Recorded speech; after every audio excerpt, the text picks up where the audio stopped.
Bismillahirrahmanirrahim. Assalamualaikum warahmatullahi wabarakatuh. Saya Hasanul Hulki dari ABI semester 2 akan menjelaskan materi tentang teknik penyajian presentasi efektif dengan media elektronik.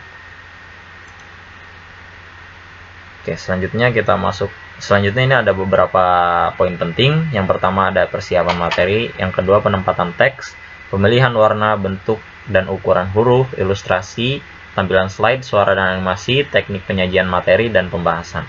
Oke, selanjutnya kita masuk dulu ke persiapan materi itu seperti apa. Oke, yang pertama ada persiapan materi. Suatu presentasi ilmiah yang baik adalah presentasi yang terdiri dari isi, desain, dan cara penyampaian materi.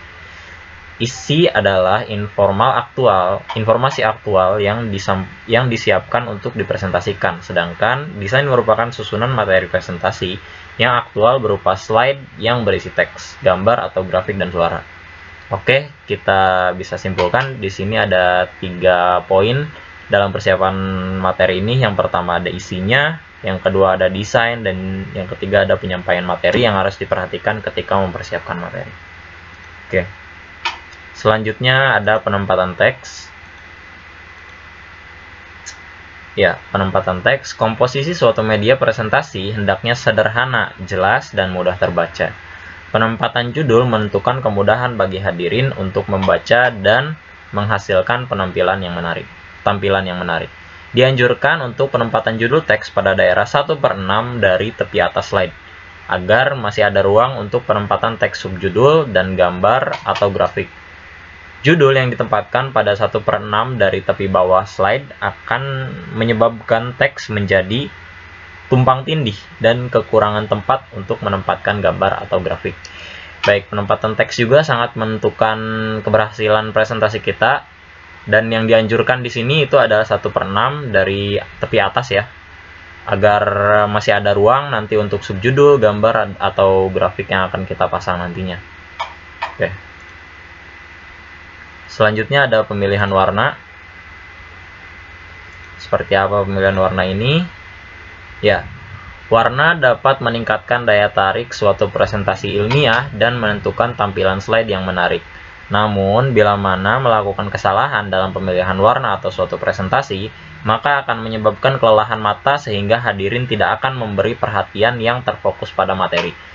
Nah, jadi pemilihan warna juga sangat menentukan ya. Pemilihan warna ini bisa jadi pisau bermata dua. Nah, jadi bisa juga membuat penonton fokus, namun ketika kita terlalu memberikan warna yang kontras terhadap penyajian materi kita, nanti audiens itu akan hilang fokus gitu, karena warnanya yang terlalu eksentrik gitu, terlalu menarik. Oke. Selanjutnya ada bentuk dan ukuran huruf. Ya. Bentuk dan ukuran huruf. Alam komputer ada 2 klasifikasi huruf, yaitu serif dan sans serif. Serif memiliki bentuk yang tersudut tajam dan lebih cocok digunakan untuk tulisan buku cetakan. Tidak cocok digunakan untuk huruf dalam media presentasi. Contoh huruf serif adalah Times New Roman. Sedangkan sans serif memiliki bentuk garis yang lurus dan tegak, sehingga lebih cocok digunakan untuk huruf dalam media presentasi. Contohnya huruf sans serif yaitu Arial, Tahoma, dan Helvetica. Nah, jadi yang kita sering anggap bagus seperti seperti sans serif, contohnya seperti Times New Roman ini, itu sebetulnya tidak bagus digunakan untuk presentasi, karena karena dia bersudut tajam, tidak melengkung atau tidak tumpul seperti Arial dan Tahoma. Jadi fokus mata kita akan lebih mudah lelah ketika menggunakan Times New Roman ini.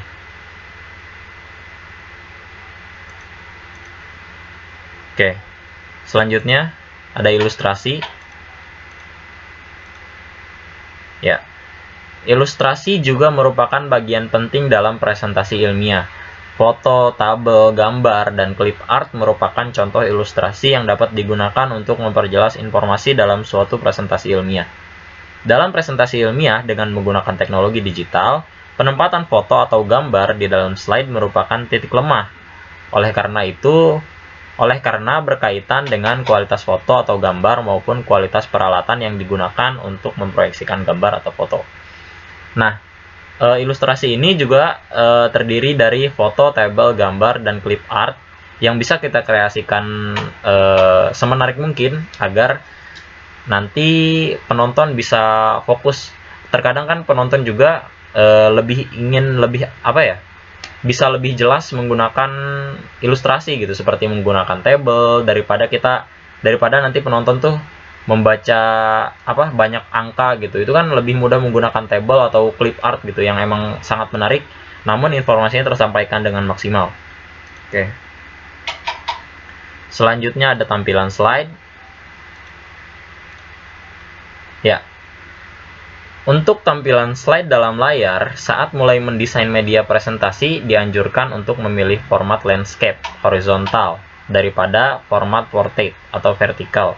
Karena format landscape lebih menguntungkan untuk menempatkan teks dalam gambar sesuai ketentuan karena ruangnya lebih luas. Sedangkan format portrait menyebabkan ruang menyempit sehingga tidak dapat memenuhi ukuran teks dan penempatan gambar dengan leluasa. 3 Denison DKK3 menganjurkan untuk memilih posisi landscape sebagai tampilan slide di layar, sekalipun tidak ada larangan untuk menggunakan posisi portrait. Jadi ya sudah jelas ya, posisinya lebih diunggulkan horizontal daripada vertikal karena juga memiliki ruang yang banyak untuk dipakai. Selanjutnya ada suara dan animasi. PowerPoint juga memiliki fasilitas untuk membuat animasi sekaligus dengan suara atau sound. Bila mana digunakan secara benar, maka suara dapat membantu menarik perhatian hadirin. Namun, bila suara terlalu banyak digunakan, maka hal ini juga akan mengganggu konsentrasi hadirin. Jadi, dianjurkan untuk tidak terlalu sering menggunakan suara. Suara hanya digunakan pada saat membutuhkan perhatian. Nah, sudah jelas ya.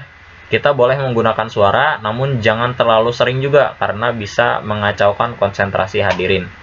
Biasanya hanya digunakan untuk ketika saat kita membutuhkan perhatian saja. Oke. Selanjutnya ada teknik penyajian materi. Dalam teknik penyajian presentasi, setiap orang pasti akan merasakan demam panggung atau gugup menghadapi hadirin yang tak terkecuali seorang profesional sekalipun. Gugup atau demam panggung merupakan kondisi wajar untuk setiap orang, terutama bagi yang baru pertama kali menghadapi hadirin. 7,9% perasaan gugup ini timbul karena seorang merasa harus tampil sesempurna mungkin, mencoba melakukan presentasi sebaik mungkin dalam waktu yang begitu singkat, tidak percaya diri, atau karena mendapat pertanyaan yang mungkin tidak bisa dijawab. Nah, jadi ini ada beberapa ilustrasi ya, ada beberapa riset yang sering kita alami. Nah, jadi untuk menghadapi ini kita juga harus terbiasa ya. Kita bisa menghadapi ya rasa takut dan yang lain sebagainya itu ketika kita sudah sering terbiasa menyajikan materi. Jadi nanti seiring berjalannya waktu kita memiliki teknik kita sendiri, kita memiliki gaya penyajian materi kita sendiri tanpa merasakan gugup lagi nantinya. Oke. Ya, selanjutnya ada pembahasan.